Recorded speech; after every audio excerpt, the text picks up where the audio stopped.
Hey, what's going on, everybody? It's ETAPRIME back here again. Today, we're going to be taking a look at a few awesome products that Aliexpress was kind enough to send over for review. Now, throughout the year, I do pick up a lot of stuff from Aliexpress. You've probably seen my mini PC videos, little gaming PCs and things like that, but they've got so much more to offer over on their website. From electronics, household goods, clothing, you name it, they've got it, and their slogan is better choice, better price. And right now, AliExpress is running their back to school sale. You can get up to 80% off. If you're interested in checking out what they've got, I'll leave some links to their website down below. And right now, if you use code ETA9, you can get $9 off your purchase over $30. Or if you use code ETA25, you can get $25 off your $100 purchase. But like I mentioned, they did send a few products over to take a look at, so let's go ahead and jump right into it. First on the list, we've got the M25, and if you haven't noticed by now, this has taken a lot of cues from the PlayStation Portal. I've always been a big fan of the DS5 controller. I think it's very comfortable. We've got them on the side here, 4.3-inch display right there in the middle, dual analog sticks, and it looks like around back here we've got a rear-firing speaker. Overall, I know the design might look a little oddball to some people, but it's actually a really comfortable handheld to hang on to. And this isn't running Android or anything like that, it's actually running EMU-Elect, and we've got access to a lot of different emulators. Now, even though we've got like N64 and PSP here, it doesn't mean that everything's going to run at full speed, but there's still thousands of games that will run really well on this little machine.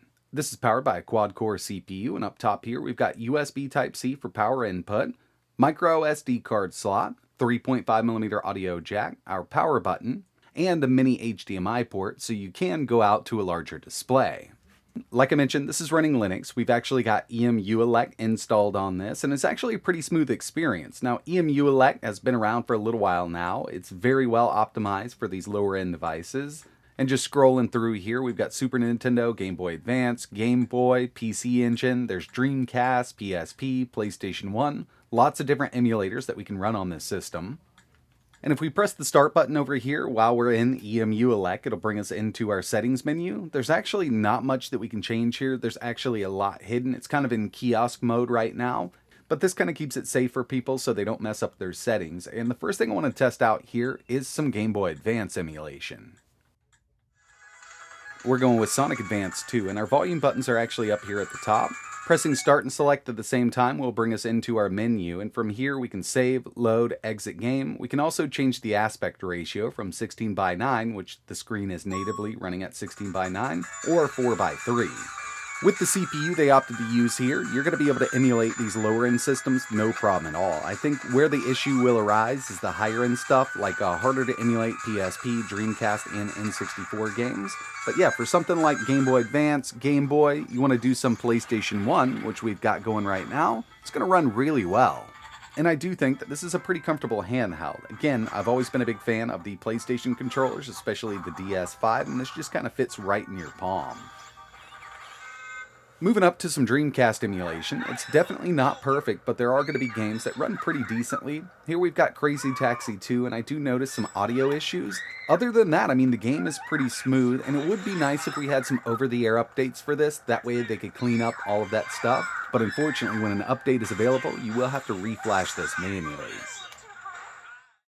Next on the list, we're going to be taking a look at the RG28XX. This has been one of the most exciting little handhelds that's released in a long time. This is something I've personally been having a lot of fun with, and it's really coming down to the form factor, size, and chipset they opted to use here with the RG28XX. This thing might be small, but it's actually packing quite a bit of power. So obviously, we're working with a pretty small device. It's got a 2.8-inch display, but I really do like the size here. I think this is perfect for putting in your pocket.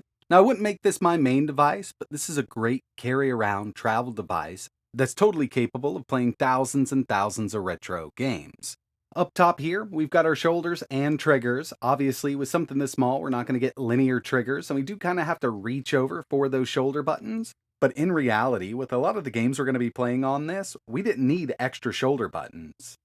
When it comes to the specs of the RG28XX, this is using the all-winner H700, and we've seen this in several of their newer handheld devices like the RG35XX and so on and so on. It's actually a good performer. It's a quad-core A53 SoC up to 1.5 GHz. It's got a Mali G31 MP2 GPU, 1 GB of LPDDR4 RAM, and the base model does come included with a 64 GB micro SD card, and for my use, I haven't had to use any more storage than that, but you can opt to pick one up with a 128 GB card for a little extra. We've got a 2.83 IPS display. It is fully laminated with a resolution of 640 by 480. Single front-facing mono speaker, a 3100 mAh battery, and they're claiming up to 8 hours of battery life out of this. And this is running their proprietary Linux that they've been using on their newer, smaller RG handhelds. So first up, we've got some Super Nintendo, one of my favorite games, Agani. If you've never played it, definitely try it out. It's a lot of fun. I'm using the standalone emulator we have built into this handheld, and the reason I'm using this instead of RetroArch is just to show you the settings that we have here. So with most of these standalones, pressing that menu button up top will obviously bring us into the menu. We can exit, we can save, we can load, and with most of these emulators, we'll have a video display effect. Right now we're in HD, but we can also add some scan lines. We've got 2 different scan line options. Go to fast mode, dot matrix, and right back to HD. So overall, for an ultra-portable retro gaming device, I do love what they've come up with here, but I kind of wish they would have added a little lanyard latch right here. That way we could use a lanyard with this. And over the last few years, we've seen some micro handheld devices hit the market. Most of those, in my opinion, are kind of novelty. This is teetering on the really small side, but I don't think it's a novelty product. It performs really well, and you can fit this in your pocket, basically carry it anywhere with you, and play your favorite games on the go. And like I mentioned at the beginning of the video, I wouldn't make this my main handheld, but this is kind of a secondary unit I can carry with me everywhere. And finally here, we've got the RG556. Now this thing is coming in with a pretty powerful CPU when you compare it to the others we've taken a look at in this video, because this new device is powered by the Unisoc T820 SoC. It's a 6nm 8-core chip, and we've got a maximum clock up to 2.7 GHz, along with a quad-core Mali G57 GPU at up to 850 MHz. Along with this more powerful chip, we've also got an AMOLED display at 1080p running at 60 Hz, and it does look absolutely beautiful. Actually, huge fan of what they've done here. Now with this, we do get Hall-based analog sticks. They're switch size, so if you're not into those, you definitely won't like these, but they do work out really well. We've also got linear triggers around back, and as you can see, we do have some lighting around those analog sticks. So far, I've actually been having a really good time with the RG556, and with this, it is powered by that Unisoc T820. This is one that we haven't tested on the channel yet.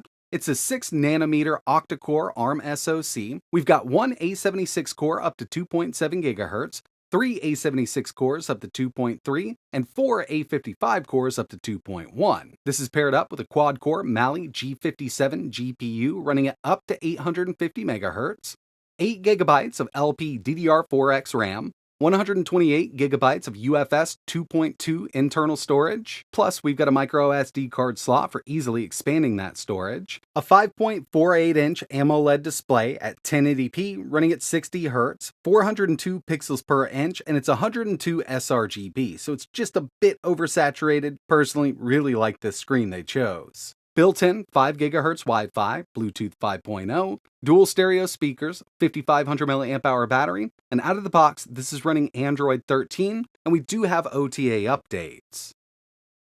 So far, operating system has been super smooth here with that T820 SoC. Haven't run into any issues. We've got 8 gigs of RAM, which is more than enough. And the first thing I wanted to test here were a couple Android games, because after all, we are using an Android device. Here's Minecraft Pocket Edition. Basically, this will run on anything. Now with this, I didn't have to turn any of the chunks down or anything like that. I mean, we're seeing some good performance. Built-in controls worked right out of the box. Didn't have to do any mapping or anything like that. But of course, there are harder to run games, and there's games on the market that just don't support native controllers on Android, like Genshin Impact. Okay, so as you can see, built-in controls aren't going to work. You'd have to use the touchscreen if you didn't have an on-screen key mapper. So what we can do here is enable the on-screen mapper.